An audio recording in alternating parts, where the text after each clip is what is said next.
రసంగా సప్తధాతువులుగా తయారవుతుంది. ఆ సప్తధాతువులకి అమ్మవారు సప్త మాతృకల రూపంలో మన శరీరంలోనే ఇండి ఉంటుంది. మొత్తం కలిపి కళ మాత్రం ఒక స్త్రీమూర్తికి లలితా పరాభట్టారిక మహాత్రిపుర సుందరి అనే అలంకరణ రావాలన్నమాట. ఆ విధమైన రూపాన్ని సప్త మాతృకల రూపంలో మన శరీరంలో తయారు చేస్తుంది మనల్ని. అంటే సప్త ధాతువులు అంటే రసం, మనం తీసుకున్న ఆహారం రసంగా మారుతుంది, ఆ రసమే రక్తంగా మారుతుంది, ఆ రక్తమే మజ్జ అంటే కండ మాంసంగా మారుతుంది. ఈ మొత్తం కలిపి ఎముక పుష్టి, ధాతు పుష్టి అంటారు. ఎముకగా మారుతుంది. ఎముకల్లో ఇంకొకటి మూలక పదార్థంగా మారుతుంది.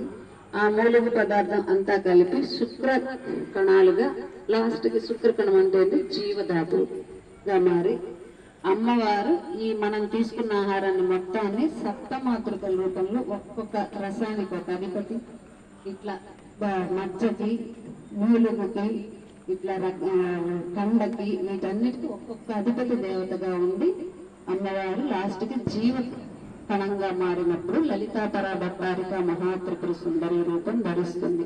అందుకని మనం చాలా ఆహార నియమాలు పాటించి ఆరోగ్యంగా ఉండగలిగితే మన ప్రతి ఇంటికి లలిత అమ్మవారం లెక్క అవుతుంది. ఇప్పుడు ఏంటంటే ఇప్పుడు అమ్మవారికి మనం పసుపుతో అభిషేకం చేస్తాము. ఆ అభిషేకించిన పసుపుని ఒక బిందెకి కలిపేసి అందరూ తీర్థంలాగా స్వీకరించండి. ఆరోగ్యప్రదాయని అమ్మవారు, భయ నివారిణి ఈరోజు. అందువల్ల మేము ఈ వారం రోజులు పసుపు కొమ్ములు పెట్టాం కదా, ఆ పసుపు కొమ్ములన్నీ కట్ చేసి పెట్టాము. అవి వెళ్ళేటప్పుడు అడగనిది ఇవ్వను. అమ్మవారిని ఏంటంటే ఆహ్వానిస్తేనే వస్తుంది మీతో పాటు.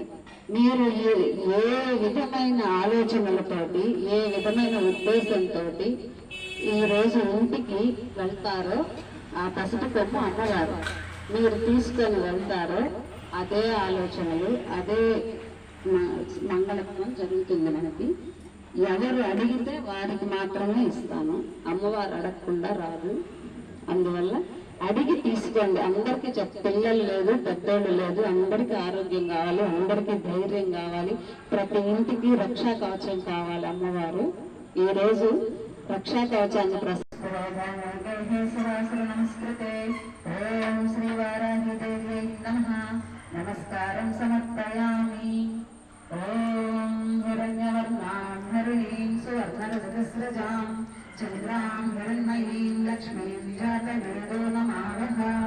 సాంగాం సాయగాం సవాహనాం సశక్తిం సభద్రపుత్ర పరివార సమేతాం మహాలక్ష్మి సమర్పించుకోండి.